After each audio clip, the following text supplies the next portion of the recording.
It's time for action. So in this final module, we recap the 5 initial modules and outline the recommended course of action that returns our community to prosperity. Macro factors created a period of abundance that benefit the nation, state, and region, including Muskogee County. Micro factors materialized as headwinds for the local economy, and the symptoms and outcomes of our problem are clear.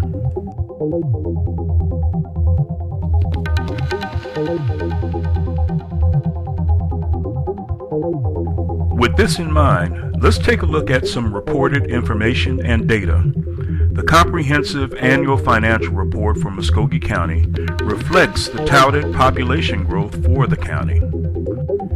However, the population growth was not accompanied by equal employment growth, according to the same information source. Muskogee County employment averages about 157,600 jobs, compared to population growth that exceeded 200,000. This raises relevant questions. Is the noted population growth really benefiting the county? Are people working and spending discretionary income outside of the city? This might in part explain why sales tax growth during the same period of population growth is negligible. Another way to look at this phenomena uses the ratio of population to property tax and sales tax revenue growth. The chart shows the flat sales tax ratio performance during a period of population increase. This is a clear reconciliation issue for the Columbus Consolidated government. Another perspective to consider is the accumulated change in expenses versus revenue. The difference is a $63.1 million expense overhang. A variety of noted events contributed to this gap, including 33 to 37 million of incremental spending since the ending of the 1999 SPLOST collections in 2008. So when we look at the aggregate change in net position, 3 things are clear. First, the $120 million increase prior to 2008 bodes CCG well during the period of recessionary effects through 2010.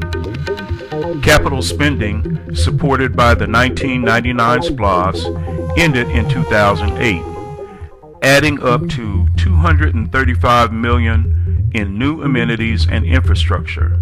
And this potentially added costs that contributed to the $147 million erosion in net position that followed. And finally, the trend through 2015 does not indicate a change in the erosion of net position. So what are we going to do about it? The next 2 pages lists recommended actions on the part of our community to right the ship. Hit pause and take a moment to read each of the recommendations. Some of the actions are discussed further later on in this presentation. So, with respect to reconciliation of investments and initiatives, we focus on understanding the investments, their original intent, and pursuing the promised returns. This first example focuses on a reconciliation of whitewater investment. Bottom line, nearly $5 million was invested for a promised return in the form of sales taxes. The question becomes, are we seeing that return on investment? And as with whitewater, there's a laundry list of other investments that require the same scrutiny. In a second reconciliation action, we need to understand the effect of the 1999 SPLOST spending. $235 million in capital investments might add, based on industry assumptions, a 5% permanent and incremental sustainment expense. That's $11.8 million per year. and that does not include contingencies for events such as the Riverwalk collapse. Furthermore, we've invested $35 million in additional expenditures beyond the capital budget. Is this dollar for dollar incremental expense from the general fund, or is it a true capital expense? Is there an additional 7.8 financing cost as with the original $235 million in capital investment, or is this sunk cost?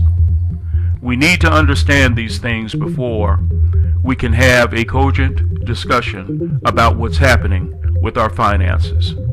Next, we turn our attention to an analysis of ongoing operations. The Integrated Waste Management Fund is an interesting topic, noting that it's very clear that we added about $4.5 million of additional costs for recycling. We need to revisit the justification and determine if we are getting a return on investment as promised. We also need to revisit the issue of the revenue holes that we determined were losing money for the city. We need to understand, have those holes been plugged? And finally, another recommended course of action is to restructure and refocus our government for the 21st century. I use the Gulf Authority as an example. By restructuring this entity, we can achieve an approximate $750,000 annual turnaround in net position per year. This is a very promising return on investment.